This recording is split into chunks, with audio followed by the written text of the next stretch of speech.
You can build the thickest walls. You can dig the deepest trenches. But in a starving world, a fortress is just a magnet for the desperate. When 50 starving men march up the mountain to claim the last stockpile of food on Earth, they don't come to negotiate. They come to slaughter.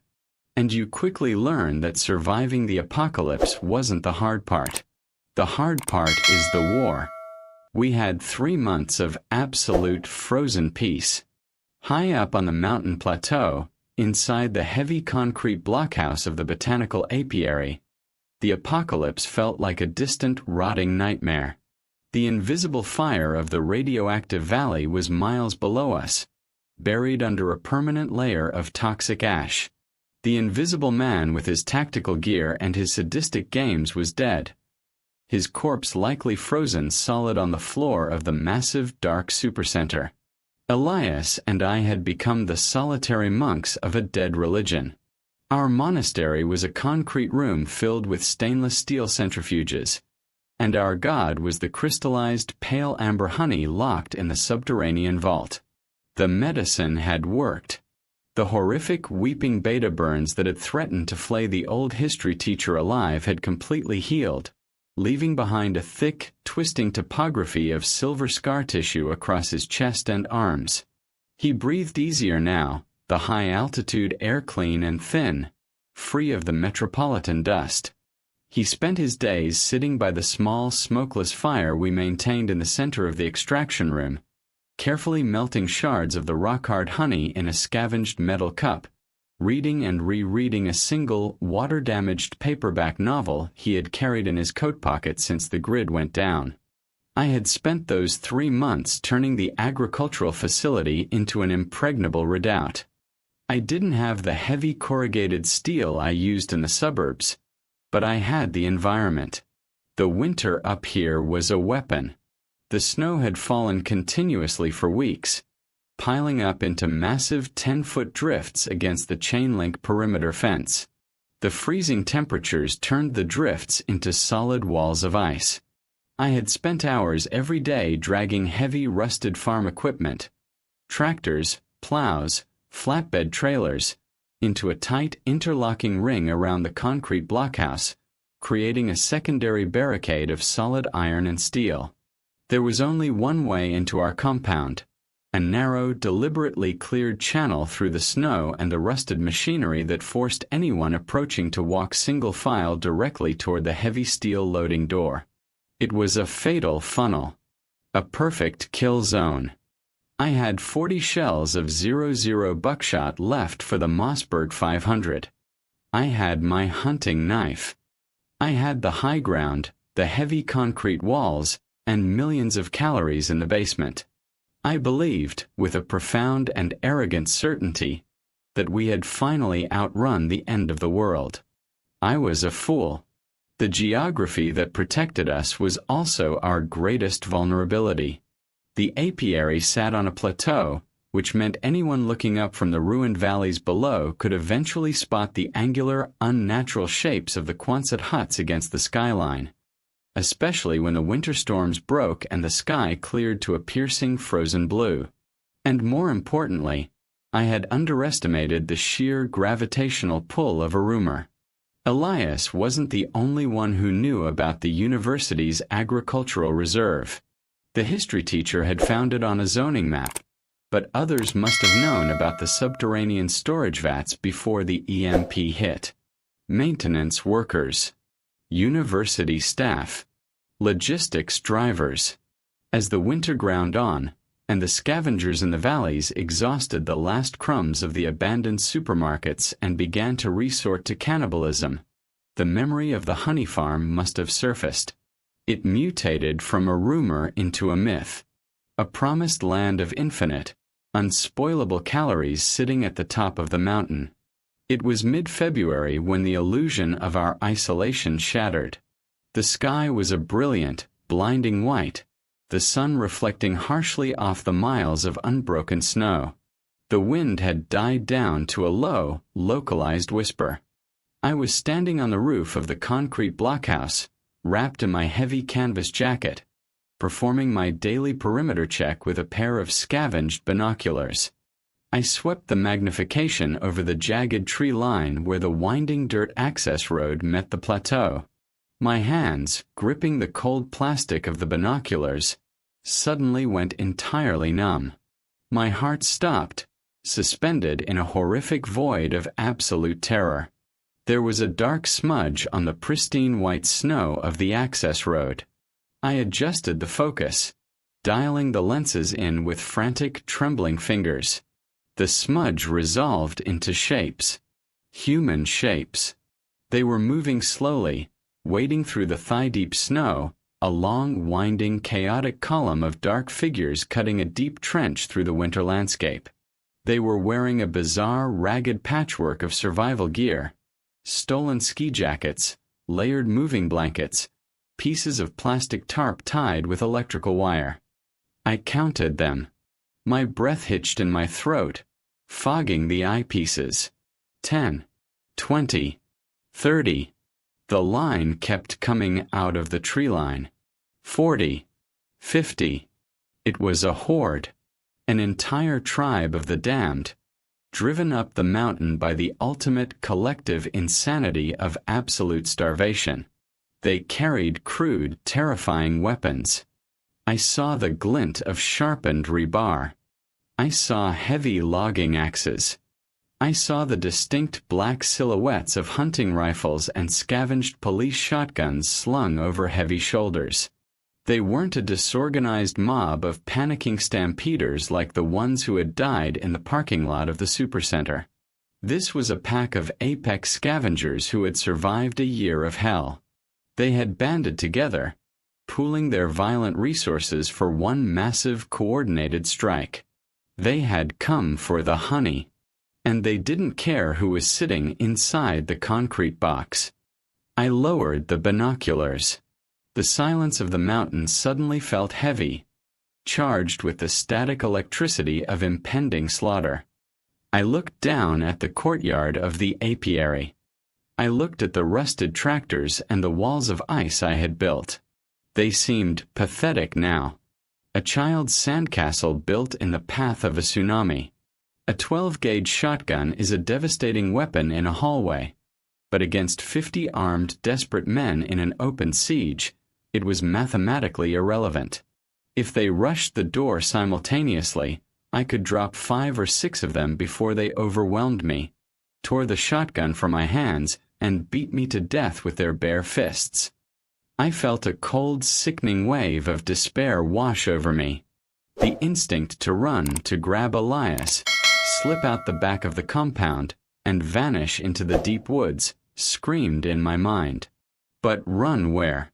Without the honey, we would freeze and starve in the snow within 3 days. The subterranean vault wasn't just a resource. It was our biological anchor to the earth. If we abandoned the apiary, we were abandoning our lives. There was no retreat. There was only the concrete box, the shotgun, and the frozen redoubt. I climbed down the heavy iron ladder bolted to the side of the blockhouse. My boots hit the snowy courtyard with a heavy crunch. I walked to the heavy steel door, pulled it open, and stepped into the dim, sweet-smelling warmth of the extraction room. Elias was sitting by the fire, looking up from his battered paperback. He saw my face, and the fragile peace vanished from his milky eyes, replaced instantly by the haunted, hollow look of a man who knows the executioner has finally arrived. "How many?" the old man asked, his voice barely a whisper. I walked over to the corner where I kept my gear. I picked up the Mossberg 500. I grabbed the heavy bandolier of 00 buckshot and slung it across my chest. 50, I said, my voice completely devoid of emotion. Maybe more. They're coming up the access road. They'll be at the perimeter fence in less than an hour. Elias closed his book. He set it down gently on the concrete floor. He didn't panic. He didn't cry. He just looked at the heavy steel door. "Then we hold the door," the history teacher said. I racked the shotgun. The metallic shuck-shuck echoed loudly in the concrete vault. The months of peace were over. The bloodiest day of the apocalypse was about to begin. 50 men. It is a number that loses its meaning when you say it out loud in an empty room, but when you see it marching through the snow toward your front door, it becomes a terrifying physical mass. It is a wall of flesh, bone, and desperate biology. I didn't have time for fear. Fear is a luxury for those who have a place to run. I had 10 minutes to turn a concrete honey extraction room into a slaughterhouse. I looked at Elias. The old history teacher was standing by the small fire, his hands trembling slightly, but his milky eyes were locked onto mine with a cold, clear focus. He was no longer the dying man bleeding out in the radioactive ash. He was a survivor who had paid for his life in unimaginable pain, and he wasn't going to surrender it to a mob. "The extraction room," I ordered, moving quickly to the massive stainless steel centrifuges. "We need a barricade inside the door. If they breach the steel, we need a secondary choke point to funnel them." Elias didn't hesitate. Despite the thick, twisting scars across his chest, he grabbed the end of a heavy wooden workbench covered in crystallized beeswax. I grabbed the other end. We hauled it across the concrete floor, positioning it 10 feet back from the main steel door, creating a low wall of solid oak and metal.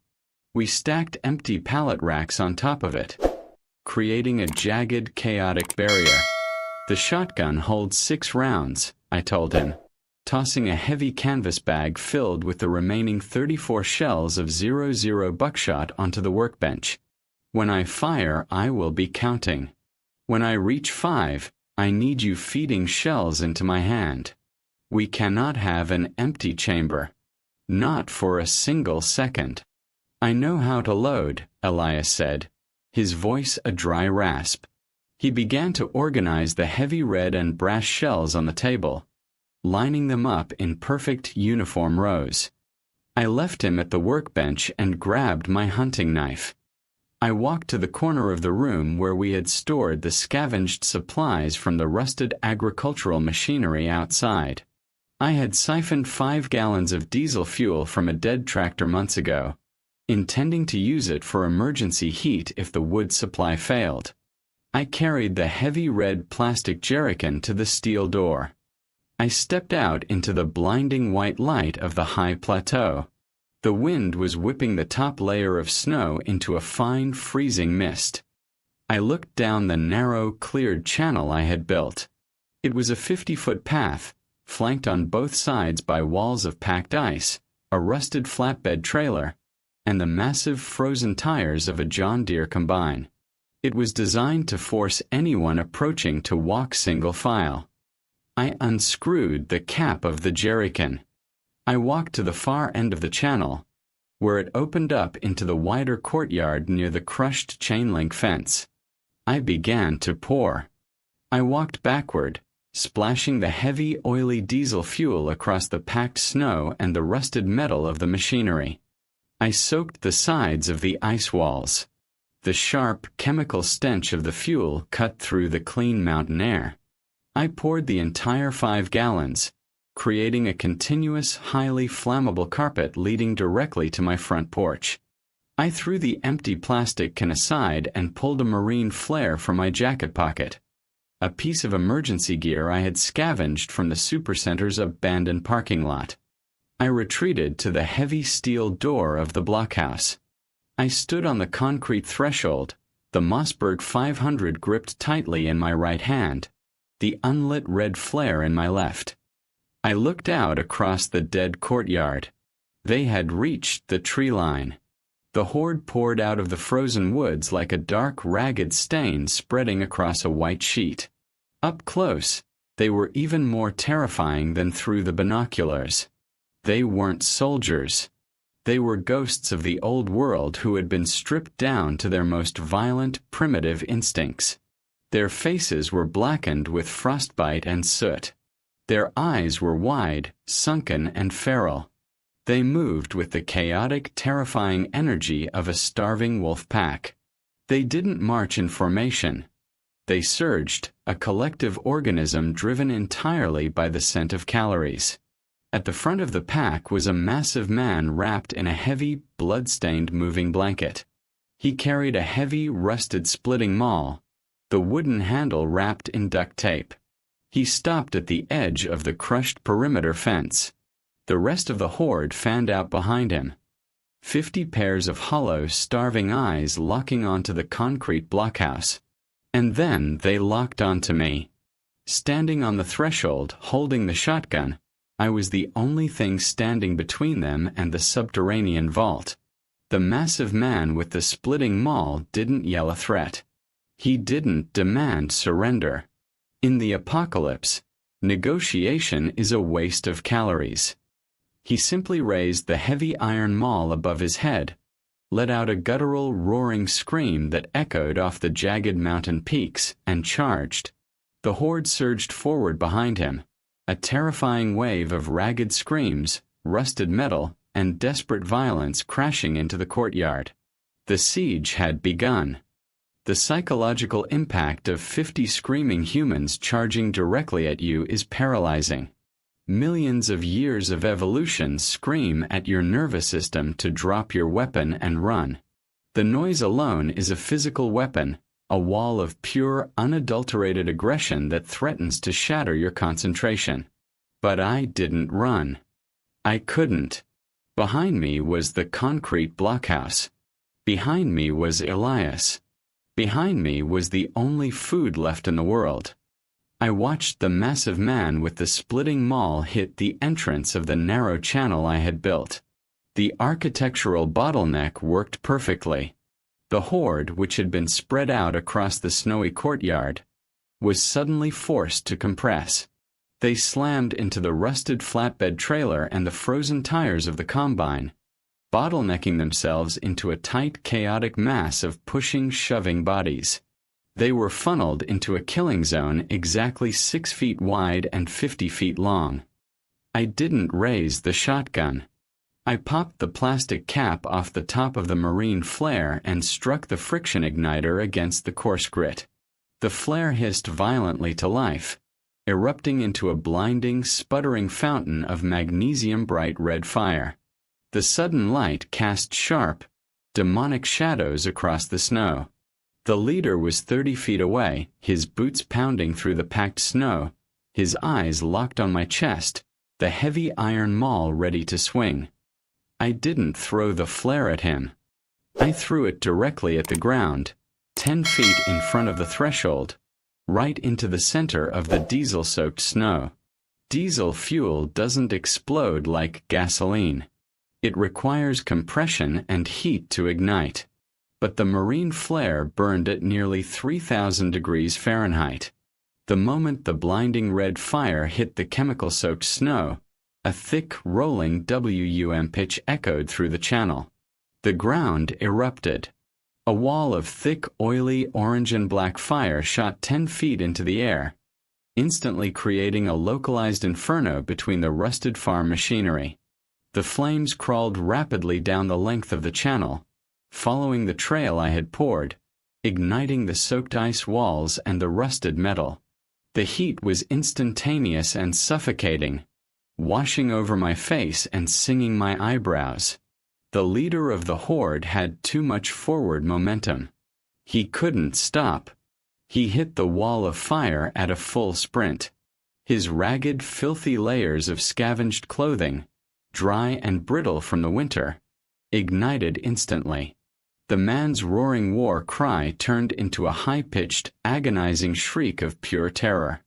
He dropped the heavy splitting maul and flailed wildly, stumbling forward out of the flames and onto the concrete pad directly in front of me, a human torch screaming in the freezing air. I didn't hesitate. I didn't blink. I raised the Mossberg 500, leveled the barrel at his burning chest, and pulled the trigger. The 12-gauge blast roared, deafening in the tight space. The heavy .00 buckshot hit him with the kinetic force of a sledgehammer, lifting his massive burning frame off his feet and throwing him backward into the inferno. The sudden, catastrophic violence broke the charge. The horde bottlenecked in the channel slammed to a halt, terrified by the sudden wall of fire and the deafening blast of the shotgun. The men in the front tried to scramble backward, away from the heat, but the sheer mass of the starving bodies pushing from behind trapped them in the fatal funnel. They were crushed together, screaming, coughing on the thick, toxic black smoke billowing from the burning diesel fuel. I racked the pump action. Shuck shuck. A smoking red shell casing ejected, clattering onto the concrete. I stepped into the smoke, aiming straight down the narrow burning channel. I didn't aim at an individual.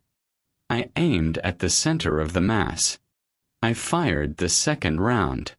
The devastation in a confined space was absolute. The buckshot tore through the front ranks, shredding the ragged clothing and the starving flesh beneath. 3 men dropped instantly, their bodies tangling together in the snow. Asterisk shuck shuck. Boom. Asterisk. The third round dropped 2 more. The air filled with the coppery, sickening smell of blood mixing with the acrid stench of burning diesel and singed hair. The panic in the horde was absolute. The channel was a meat grinder. They were trapped between the rusted farm equipment, burning alive, and taking heavy ballistics from a fortified position. But starvation makes men immune to logic. The men in the back, the ones who couldn't see the fire or the shotgun, only heard the screams. They only knew that the honey was in the concrete box.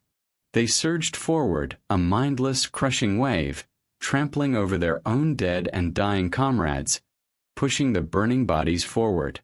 A man burst through the smoke, his face blackened, wielding a sharpened piece of rebar like a spear.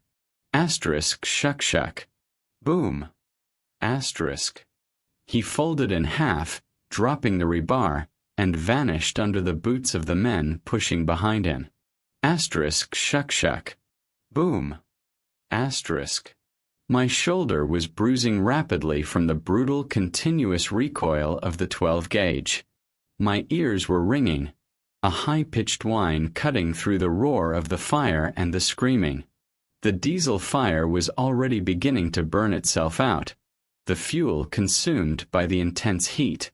The wall of flames dropped to a knee-high, smoldering burn. Through the clearing black smoke, I saw the terrifying reality.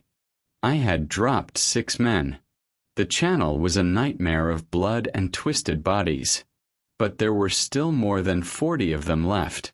And they were climbing over the rusted flatbed trailer, bypassing the bottleneck entirely, swarming the courtyard like ants. The fatal funnel had bought me a minute, but the perimeter was breached. I fired my last chambered round into the chest of a man climbing the frozen tire of the combine, dropped back over the threshold, and slammed the heavy steel door shut just as a hunting rifle cracked in the distance, a high-caliber bullet sparking violently against the concrete doorframe above my head. The heavy steel loading door slammed shut, cutting off the blinding white light of the high plateau and plunging the concrete extraction room back into the dim amber glow of the small fire. I threw the heavy sliding deadbolt into place just a fraction of a second before the first impact hit the outside of the door. It wasn't a fist. It was a heavy, rusted piece of iron. Probably the splitting maul the dead leader had dropped. The sound was a deafening metallic clang that vibrated through the concrete walls and rattled my teeth. Dust rained down from the ceiling. Then came the second impact. Then a third. The mob had swarmed the porch. They were battering the steel with everything they had: axes, rebar, heavy rocks torn from the frozen ground. It sounded like an industrial forge running at maximum capacity. Reload. I yelled, my voice ringing in the enclosed space.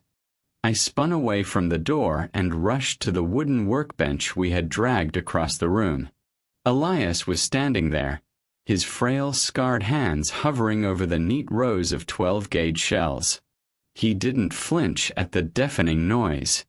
The old man had accepted that he was already living on borrowed time. I dumped the empty shotgun onto the table. My fingers were trembling from the massive adrenaline dump, but muscle memory took over. I shoved the heavy red shells into the tubular magazine, sliding them upward until the spring locked them in place. 1, 2, 3, 4, 5. I racked the pump, chambering the first round, and pushed a sixth shell into the tube. Fully loaded. Asterisk, clang, clang, crunch. Asterisk. I looked back at the steel door. It was heavy industrial-grade metal, designed to keep out bears and harsh winters, but it wasn't designed to withstand a sustained kinetic bombardment from 40 desperate men. A heavy dent appeared in the center of the steel. The paint blistered and flaked off, landing on the concrete floor. "They're going to breach it," I said, my breathing ragged. I raised the shotgun and rested the barrel on the top of the stacked pallets we had piled on the workbench. I had a perfect elevated sight line directly to the door. When the steel gave way, they would have to funnel through the 3-foot-wide opening, completely exposed, while I fired from a fortified elevated position 10 feet back. It was a classic fatal funnel. But 40 men is a tidal wave. I only had 6 shots before I had to rely on Elias to feed me. "Elias," I said, not taking my eyes off the dented steel, "when the door drops, they will flood the room. They won't stop. They are starving. The buckshot will drop the first row, but the men behind them will push the bodies forward as shields. You have to feed the shells into my hand the exact second I rack the slide empty." "I am ready," Elias rasped. He picked up 2 shells, holding them tight in his fist, positioning himself just behind my right elbow, perfectly shielded by the heavy oak workbench. Outside, the chaotic screaming of the horde had coalesced into a rhythmic, terrifying chant of pure exertion. They were coordinating the strikes. Asterisk 1, 2, heave. Asterisk. Crash. The entire concrete blockhouse shuddered. They had found something massive. A piece of the rusted flatbed trailer, or a heavy log from the tree line. They were using it as a battering ram. Asterisk 1, 2, heave. Asterisk. Crash. The heavy steel deadbolt on the inside of the door began to bend. The thick metal brackets holding it to the concrete frame screamed, pulling out of the masonry in a cloud of gray dust. The cold mountain air began to whistle through the microscopic gaps forming around the doorframe. I could smell them now. The rancid, feral stench of unwashed bodies, rotting teeth, and desperate sweat cutting through the sweet smell of the honey in the room. I thumbed the safety off. I tightened my grip on the wooden stock of the Mossberg until my knuckles turned white. "Hold the line," I whispered to myself, a desperate prayer to a dead god. Asterisk 1, 2, heave. Asterisk. Crash. The top hinge sheared off completely, a heavy piece of cast iron rocketing across the room and shattering a glass beaker on a nearby shelf. The steel door buckled inward, hanging precariously by the bottom hinge and the warped deadbolt. The blinding white light of the snow pierced the gloom, illuminating the dust motes dancing in the air. Through the 6-inch gap at the top of the door, I saw a pair of wild, bloodshot eyes peering into the extraction room. "Food!" A voice shrieked from outside, a hysterical, ragged sound. "I smell it. Break it down." The mob went into an absolute frenzy.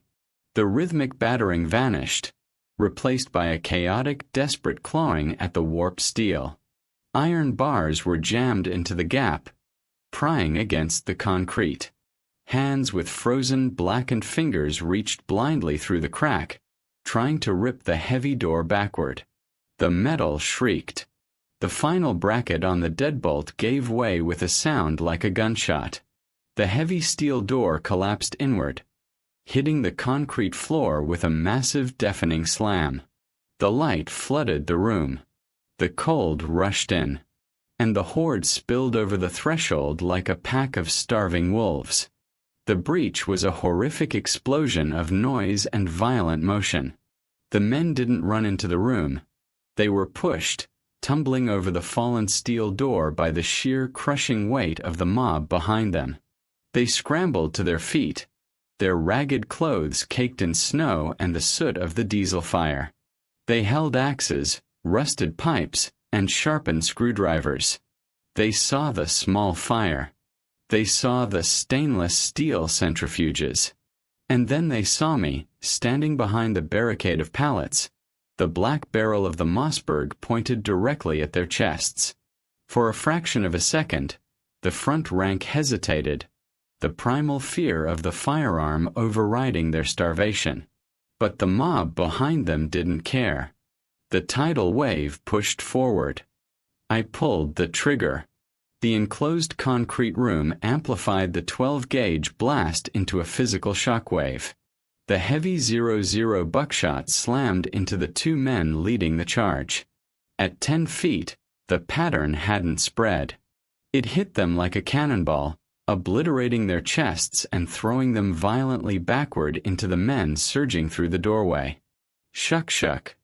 I didn't pause to assess the damage. I didn't look at their faces. I was a machine performing a grim, mechanical function. Boom. The second shot tore through a man wielding a rusted machete. He folded in half, his blood spraying across the pristine white snow blowing in through the open doorway. The air in the extraction room instantly filled with the thick, acrid gray smoke of burned cordite. The smell of copper and ruptured intestines overwhelmed the sweet scent of the honey. The horde was screaming, a chaotic cacophony of rage and agony. But they didn't retreat. The doorway was jammed with bodies, living and dead, tangling together in a horrific bottleneck. Asterisk shuck. Boom. Asterisk. Third round.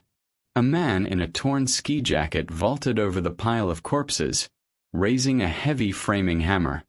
The buckshot caught him in midair, spinning him around and dropping him heavily onto the concrete. Asterisk shuck. Boom. Asterisk. Fourth round. The recoil was bruising my shoulder black and blue.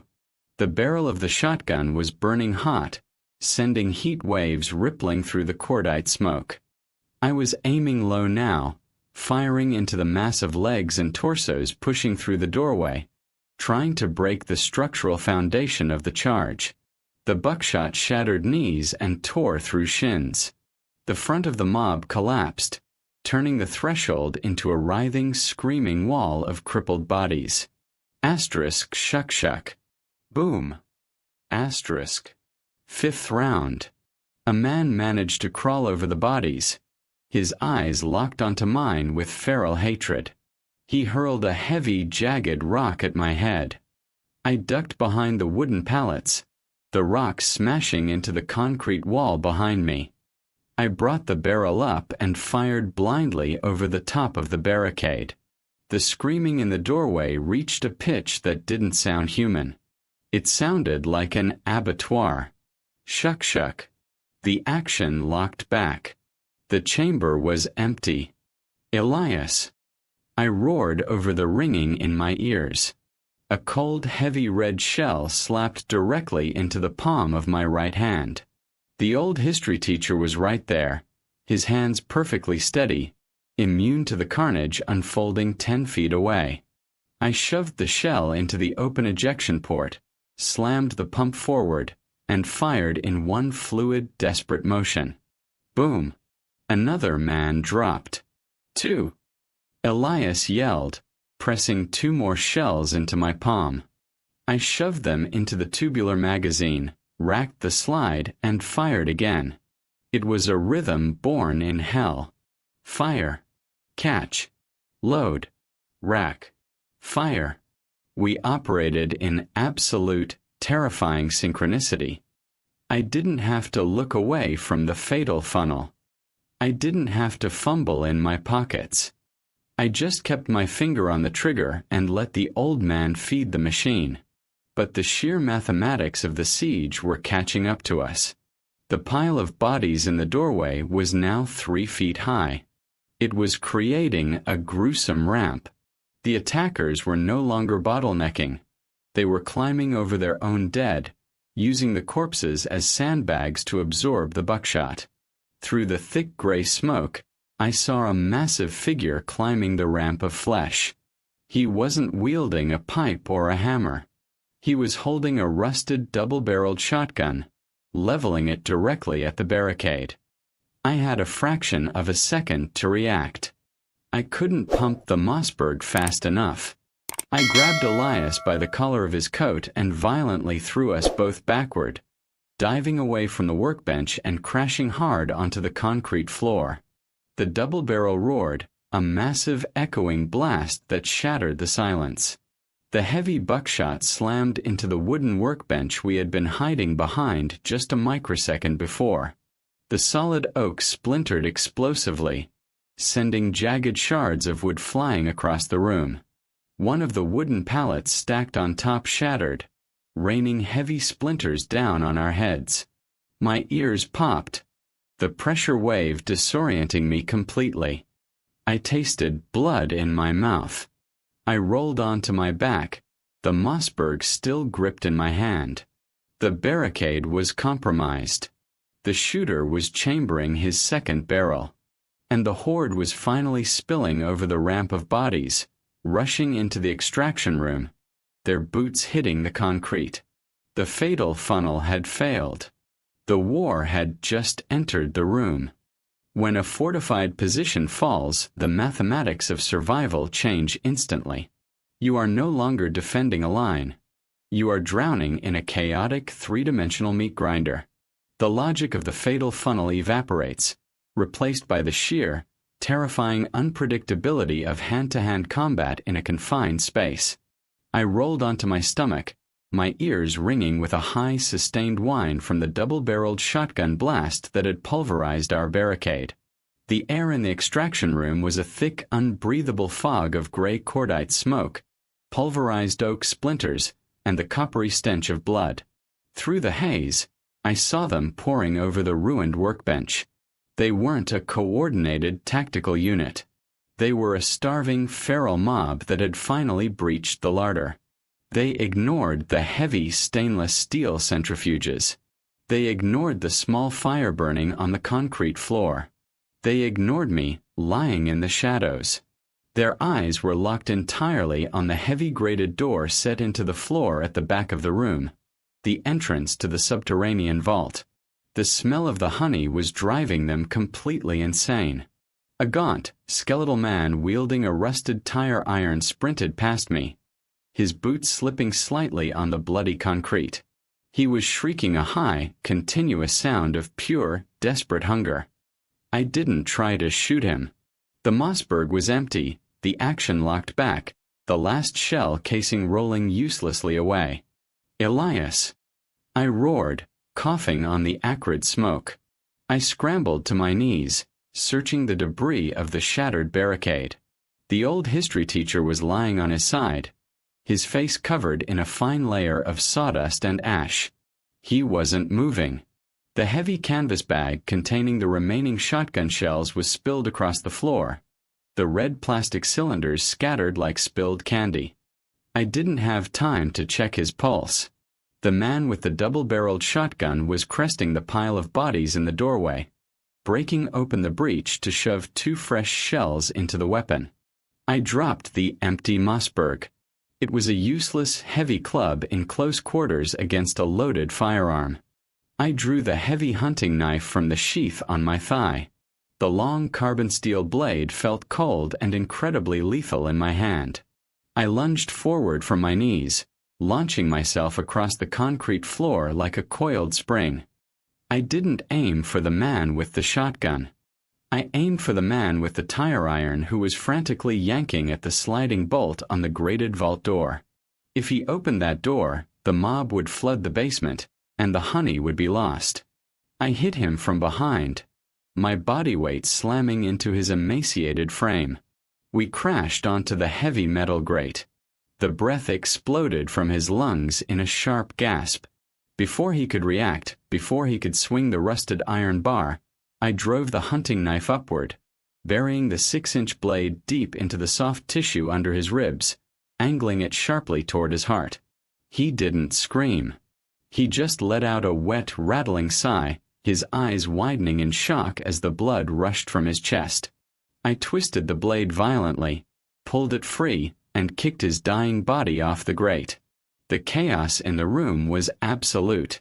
3 more men had vaulted the ruined barricade. One was wielding a heavy logging axe, its edge dull and chipped. Another had a sharpened screwdriver. The third was barehanded, his fingernails ragged and black with frostbite. They saw me standing over the vault door, holding the bloody knife.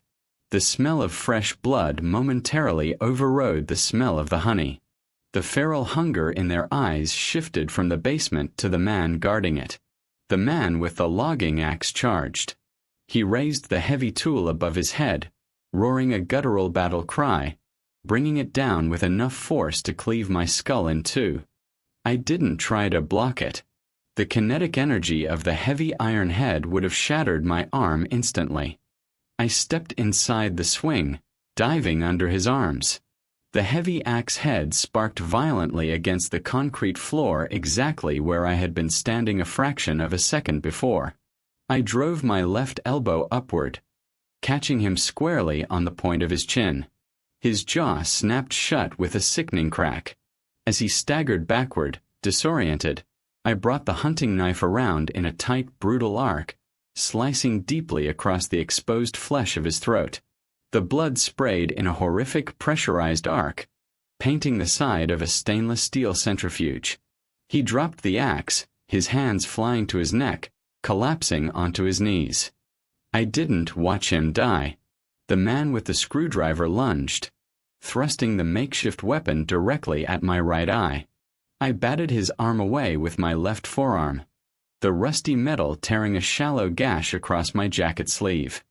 I stepped into his guard, grabbed the front of his ragged coat, and drove my knee upward, burying it deep into his groin with crushing force. He folded in half, gasping for air. I brought the heavy, brass-capped pommel of my hunting knife down onto the back of his neck, striking the cervical vertebrae with all my strength. He dropped like a stone, paralyzed or dead. I was spinning around to face the third man, the bare-handed one, when a deafening roar shattered the extraction room. The man with the double-barreled shotgun had finally finished reloading at the doorway. He had leveled the weapon directly at my chest. But he didn't fire at me. He fired at a shadow that had suddenly risen from the debris of the barricade. Elias. The old man wasn't dead. He had grabbed a heavy, broken piece of the oak workbench. As the shooter leveled his weapon at me, Elias swung the jagged wood like a baseball bat, striking the man's hands just as he pulled the trigger. The double barrel discharged, the heavy buckshot blowing a massive hole in the ceiling above my head, raining concrete dust and pulverized insulation down upon us. Before the shooter could recover, before he could pull the second trigger, I crossed the room in 3 massive strides. I didn't use the knife. I hit him with a full-body tackle, driving my shoulder directly into his chest. We crashed backward onto the pile of corpses choking the doorway, tumbling out into the freezing, bloody snow of the courtyard. We rolled over the bodies, tangling in the red-stained slush. I lost my grip on the hunting knife. It disappeared into the snow. I was unarmed, straddling a desperate armed man on top of a mountain of corpses, while 30 more starving savages poured into the courtyard behind him.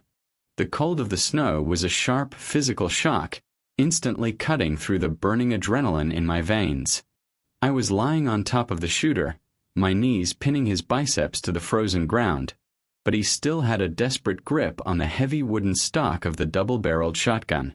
The second barrel was loaded. If he managed to twist the weapon upward, he would blow a hole through my stomach. I didn't try to wrestle the gun away.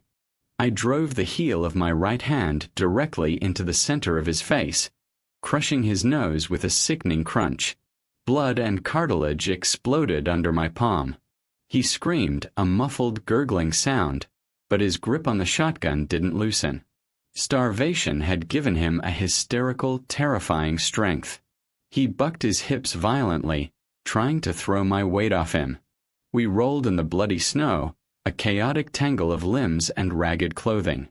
The cold air burned in my lungs. I punched him again, burying my fist into his ruined face, but he just absorbed the impact.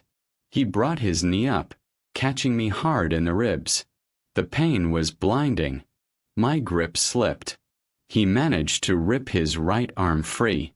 He shoved the barrel of the shotgun upward, pressing the cold steel directly against the underside of my jaw. His eyes, completely bloodshot and wild with feral triumph, locked onto mine. His finger tightened on the trigger. This was it. The end of the line. I closed my eyes, waiting for the flash of the muzzle. The shot never came. Instead, a heavy, dull thud echoed in the courtyard, followed by the sickening sound of bones splintering. The pressure of the shotgun barrel instantly vanished from my jaw. The shooter's eyes rolled back into his head, his grip on the weapon going completely slack. I opened my eyes. Standing over us, outlined against the blinding white sky, was Elias. He was holding the heavy steel crowbar I had used to mine the honey vats in the basement. The chisel tip was smeared with fresh blood and gray matter. He had brought the 15-pound iron bar down directly onto the top of the shooter's skull with devastating force. The old history teacher didn't say a word. He looked like a wraith, his chest encased in the black honey carapace, his face pale and terrifying. He dropped the heavy crowbar into the snow and pointed a trembling finger toward the perimeter fence. I scrambled to my feet, grabbing the discarded double-barreled shotgun from the dead man's hands. The situation in the courtyard had rapidly deteriorated. The pile of bodies in the doorway had slowed the initial charge, but the remainder of the horde, nearly 30 men, had finally breached the frozen channel entirely. They had bypassed the smoldering ruins of the diesel fire and were fanning out across the snow, armed with rusted pipes, heavy rocks, and hunting knives. They saw their leader with the shotgun lying dead in the slush. They saw the pile of corpses choking the doorway. They saw me, covered in blood, holding the double barrel, and Elias standing beside me like an armored ghost. They didn't charge immediately. The sheer volume of the carnage had finally pierced their starvation-induced hysteria. They formed a loose, ragged semicircle 20 yards away, pacing back and forth like cautious, starving wolves, testing the perimeter. "The door," I rasped to Elias, my voice cracking. "We have to get back inside. We can't hold them in the open." "We can't close the door," Elias wheezed, pointing to the twisted, broken steel slab hanging by a single hinge. "The hinges are sheared. It's a gaping hole." He was right. The concrete blockhouse was no longer a fortress. It was an open cave. If we retreated inside, they would simply surround the building, throw burning debris through the doorway, and smoke us out like rats. We had to break them here. In the snow, I broke open the breech of the double barrel. The empty shell casing popped out, hissing as it hit the snow. The second barrel was loaded with a heavy green plastic shell. One shot. I couldn't waste it on a single man. I had to use it to shatter their morale.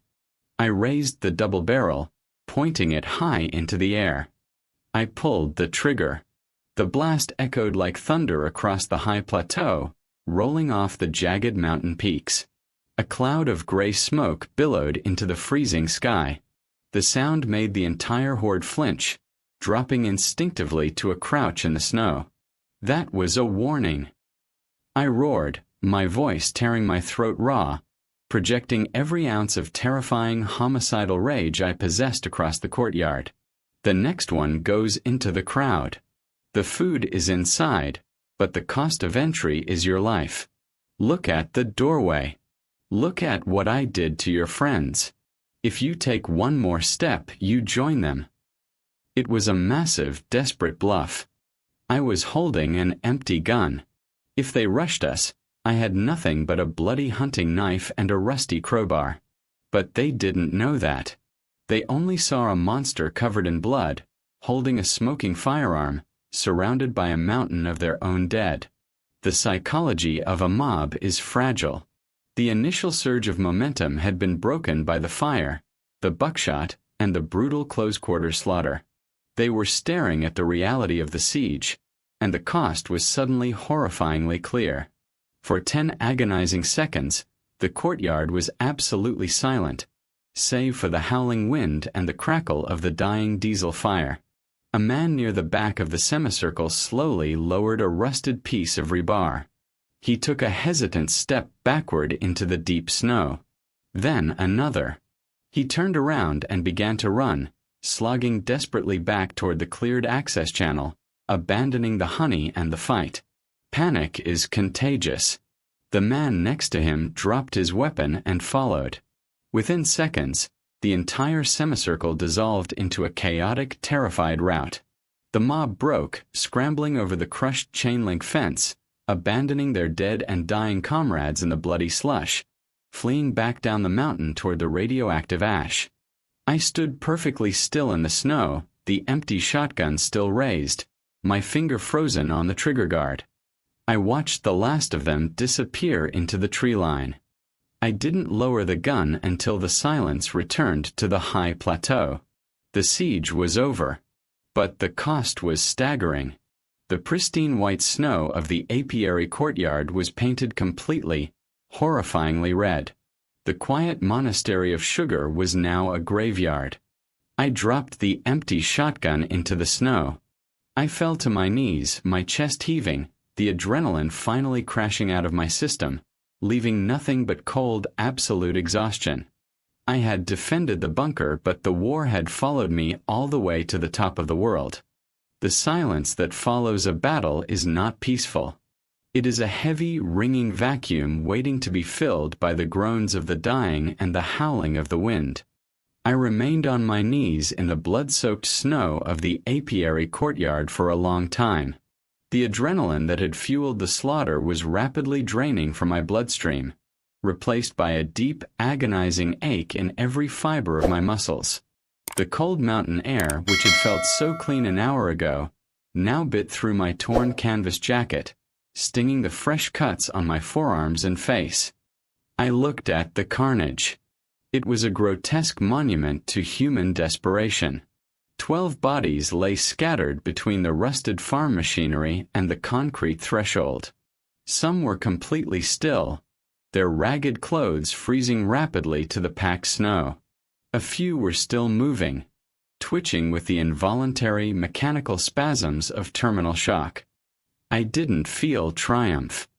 I didn't feel the righteous glory of a victorious defender. I felt a profound, suffocating nausea.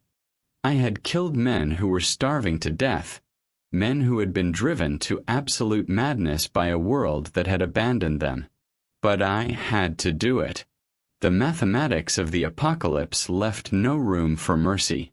If I hadn't pulled the trigger, my brains would be splattered across the courtyard, and Elias would be dead. "Get up," a voice rasped from the doorway. I turned my head. Elias was leaning heavily against the twisted metal doorframe. The old history teacher looked incredibly frail, a ghost haunting a slaughterhouse. He was clutching the bloody iron crowbar, his breath misting in the freezing air. "You can't sit in the snow," Elias wheezed. "Your core temperature is dropping. We have to secure the perimeter." He was right.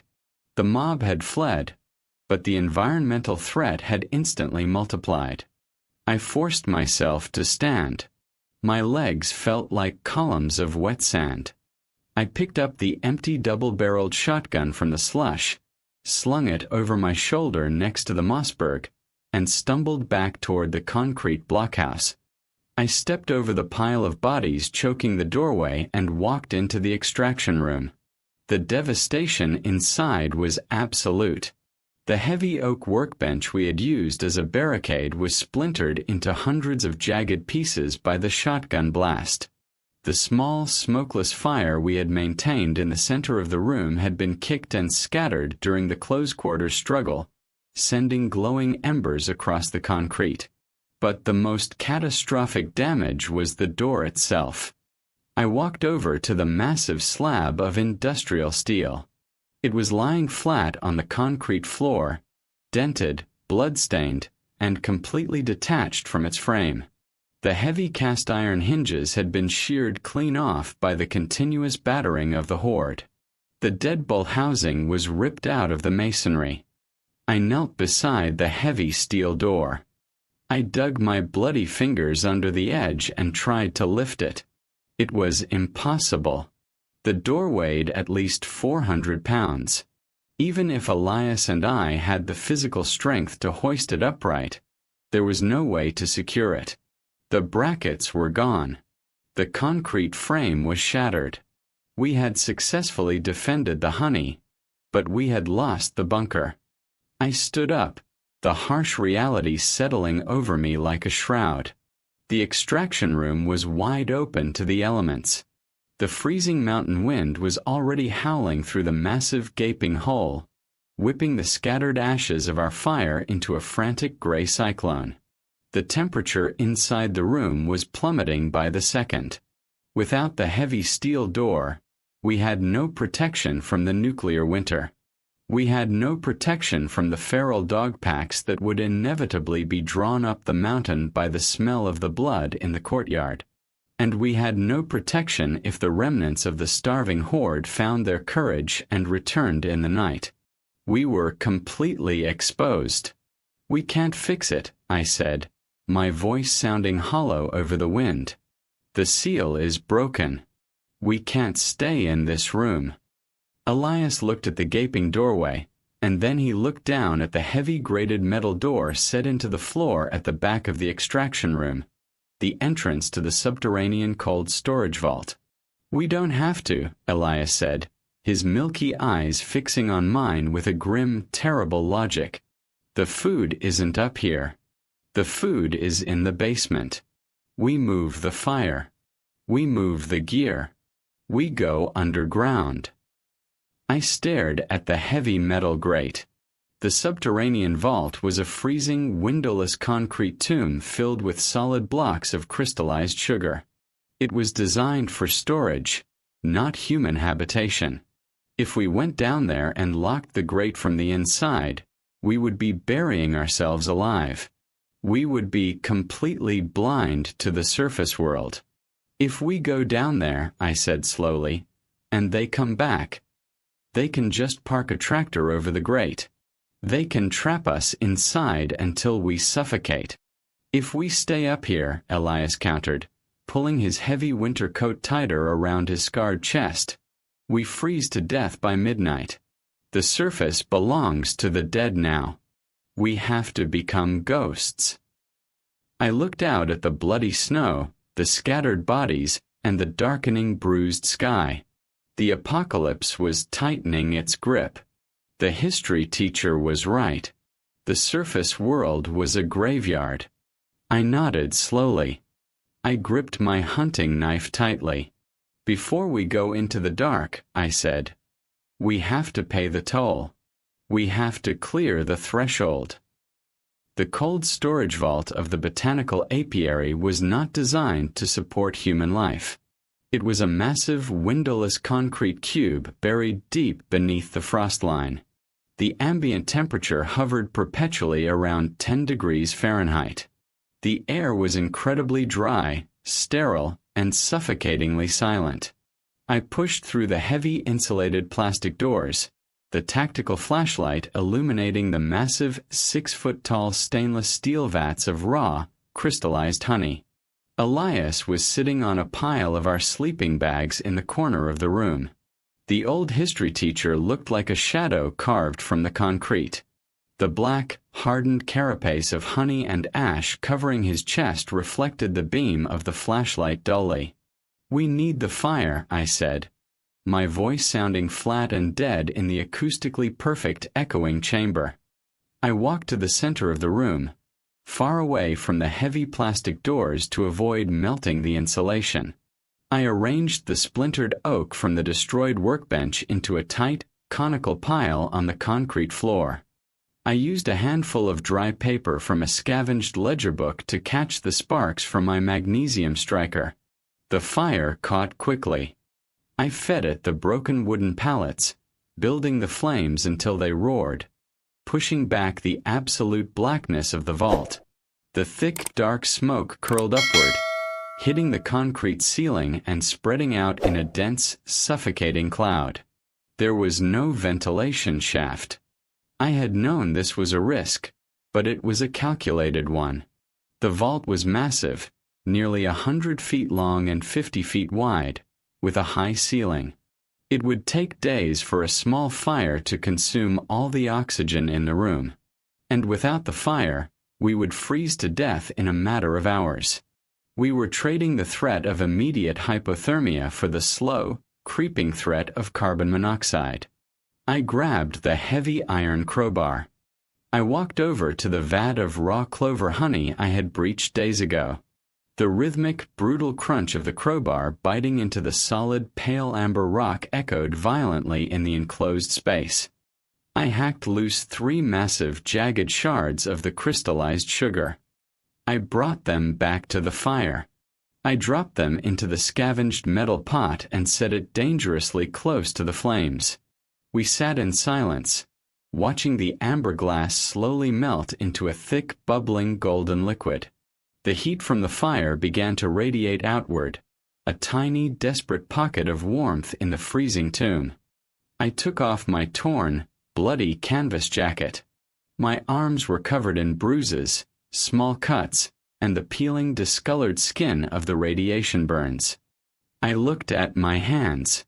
They were the hands of a butcher. They had dug trenches, fired shotguns into human crowds, and driven knives into starving men. They were permanently stained with the ash of the old world and the blood of the new one. The honey in the pot began to boil, the heavy, overwhelmingly sweet aroma filling the vault, masking the smell of the wood smoke and the copper scent of the carnage upstairs. I used a torn piece of cloth to grab the hot metal handle of the pot. I poured a thick, steaming measure of the liquid honey into my canteen cup and handed it to Elias. The old man took it with trembling hands. He brought it to his cracked lips and drank. He lowered the cup, staring into the flickering flames of the fire. "We are the last," Elias whispered, his voice echoing softly against the stainless steel vats. "The cities are burned. The valleys are poison. The men on the surface are animals." He looked up at me, his milky eyes reflecting the orange firelight. "We built a fortress to keep the world out," he said. "And now we are locked inside it. Are we surviving, or are we just taking longer to die?" I took the metal pot and drank directly from the rim. The thick, boiling sugar burned my tongue and coated my throat, sending a massive, hyper-concentrated rush of calories into my starving bloodstream. The biological energy was a sharp, immediate contrast to the profound, crushing psychological exhaustion. I lowered the pot. I looked around the concrete room. I looked at the Mossberg 500 shotgun resting against my sleeping bag, loaded with the scavenged red shells. I looked at the massive steel vats, containing enough pure, unspoilable energy to outlast a glacial epoch. I looked at the heavy, grated door at the top of the stairs, locked tight against the horrors of the surface. "We are surviving," I said, my voice hard, echoing with absolute certainty in the dark. I didn't care about rebuilding civilization. I didn't care about the morality of the slaughter in the courtyard. The apocalypse was a test of endurance, and I refused to fail. "Let the surface freeze," I told him, throwing another piece of splintered oak onto the fire. "Let the ash cover the dead. We have the fire. We have the sugar. We are the kings of the dark." I leaned back against the cold concrete wall, chewing on a semi-melted clump of the crystallized honey. The smoke gathered thick against the ceiling. The fire popped and hissed in the freezing air. We were entombed beneath the earth, buried alive in a concrete box, entirely alone at the end of the world. And for the first time in a year, I finally felt safe. #video end. The cold storage vault of the botanical apiary was not designed to support human life. It was a massive, windowless concrete cube buried deep beneath the frost line. The ambient temperature hovered perpetually around 10 degrees Fahrenheit. The air was incredibly dry, sterile, and suffocatingly silent. I pushed through the heavy insulated plastic doors, the tactical flashlight illuminating the massive 6-foot-tall stainless steel vats of raw, crystallized honey. Elias was sitting on a pile of our sleeping bags in the corner of the room. The old history teacher looked like a shadow carved from the concrete. The black, hardened carapace of honey and ash covering his chest reflected the beam of the flashlight dully. "We need the fire," I said, my voice sounding flat and dead in the acoustically perfect echoing chamber. I walked to the center of the room, far away from the heavy plastic doors to avoid melting the insulation. I arranged the splintered oak from the destroyed workbench into a tight, conical pile on the concrete floor. I used a handful of dry paper from a scavenged ledger book to catch the sparks from my magnesium striker. The fire caught quickly. I fed it the broken wooden pallets, building the flames until they roared, pushing back the absolute blackness of the vault.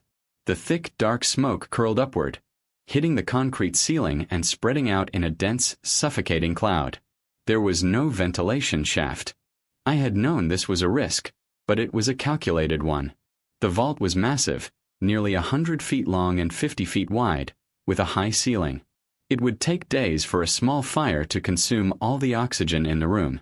And without the fire, we would freeze to death in a matter of hours. We were trading the threat of immediate hypothermia for the slow, creeping threat of carbon monoxide. I grabbed the heavy iron crowbar. I walked over to the vat of raw clover honey I had breached days ago. The rhythmic, brutal crunch of the crowbar biting into the solid, pale amber rock echoed violently in the enclosed space.